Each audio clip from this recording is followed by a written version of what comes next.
Salam Kamir, kekaguman ilahi mengarah pada iman dan rahmat.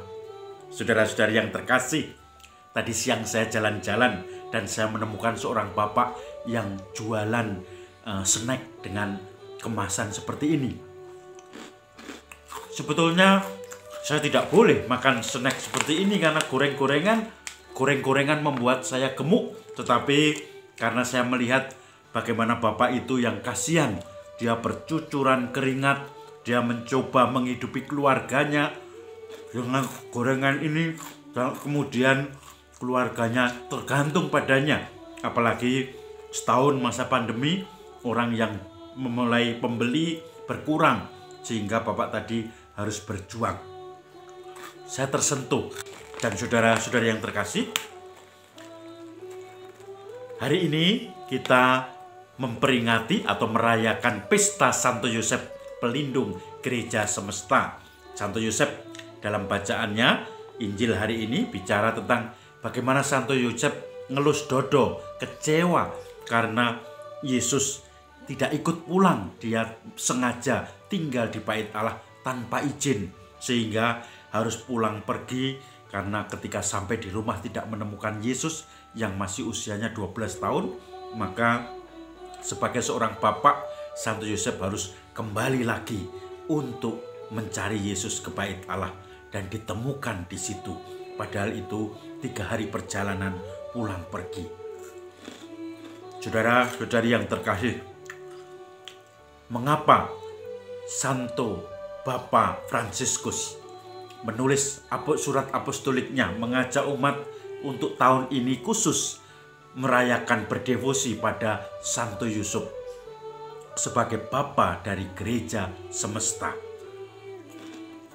Alasannya karena yang pertama, Paus Pius ke-9 sudah mencanangkan pada tanggal 8 Desember 1870. Itu artinya 8 Desember 2020 kemarin itu menjadi 150 tahun peringatannya Santo Yosef diangkat menjadi pelindung gereja semesta. Maka 150 tahun ini dikenang supaya kita semua berdevosi pada Santo Yosef. Tetapi sebetulnya alasan yang kedua adalah bahwa setahun ini kita manusia menghadapi COVID di bumi ini, dan itu mengalami kesulitan, semua menjadi program-program kacau balau. Banyak orang putus asa, tetapi yang penting adalah banyak orang yang kemudian berjuang di balik layar, bekerja keras untuk menghadapi COVID ini. Tenaga-tenaga medis, perawat, dokter-dokter, kita tahu banyak yang meninggal karena COVID ini.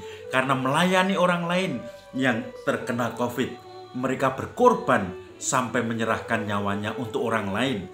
Dan inilah yang menjadi Santo Yosef yang lain. Bekerja dalam bayang-bayang, tidak masuk headline, tidak viral, tetapi dia bekerja keras. Guru-guru yang harus menemukan metode mengajar, yang harus berjuang supaya anak didiknya tetap cerdas, tetap harus setia dengan segala studinya. Ini juga bekerja secara diam-diam. Bapak keluarga atau ibu yang kemudian kesulitan untuk mendapatkan pekerjaan, misalnya pekerjaan yang mendapatkan income harian, mereka tidak ada pembeli lagi, mereka tidak bisa buka warungnya lagi. Karena apa? Karena lockdown, karena harus tutup pada jam 7 malam, karena tidak boleh buka di pasar, dan seterusnya. Saudara-saudari yang terkasih, dalam masa di mana orang bekerja keras, selalu bertanggung jawab atas semua yang menjadi tugasnya, tetapi tidak peduli untuk menjadi terkenal dalam bayang-bayang, itu sama dengan Santo Yusuf sendiri.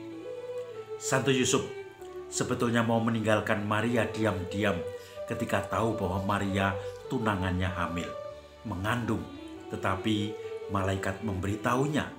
Santo Yusuf tidak protes. Dia juga tidak butuh penjelasan. Santo Yusuf melaksanakan sendiko dawuh, aku ini hamba Tuhan, seperti Maria dulu. Ya, Santo Yusuf menjawab untuk membawa Maria sensus dan akhirnya melahirkan di Bethlehem, di kandang yang serba kekurangan. Ya, ketika harus mengungsi ke Mesir. Ya, ketika harus hidup bersama Yesus dan Maria, menghidupi hidup harian sebagai tukang kayu. Dan ini manusiawi sekali. Bapak Paus Fransiskus ingin menunjukkan bahwa bapak-bapak yang sekarang menjadi bapak keluarga, yang kerja keras membanting tulang, yang memperhatikan pendidikan anak, itu sama dengan Santo Yusuf. Maka ini sebetulnya segaris atau sejalan dengan surat apostolik Bapak Paus Fransiskus yang ditulisnya pada tahun 2018. Gaudete et exsultate, bergembiralah dan bersukarialah. Di situ digambarkan bahwa orang kudus itu zaman sekarang diharapkan kita semua menggapainya, menjadi orang kudus di zaman sekarang, yaitu orang-orang kudus yang sebutnya second class, orang kudus kelas kedua, orang kudus kelas kambing, tetapi kudus. Mereka, Bapak Paus mengatakan, yaitu seorang orang tua yang bertanggung jawab menghidupi keluarganya, seorang guru, seorang dokter, seorang dosen, seorang mungkin pekerja pegawai-pegawai yang sungguh dengan penuh dedikasi memberikan hidupnya, pekerjaannya untuk seluruh pengabdiannya. Itulah orang kudus zaman sekarang. Second class orang kudus, atau sering disebut juga saints next door.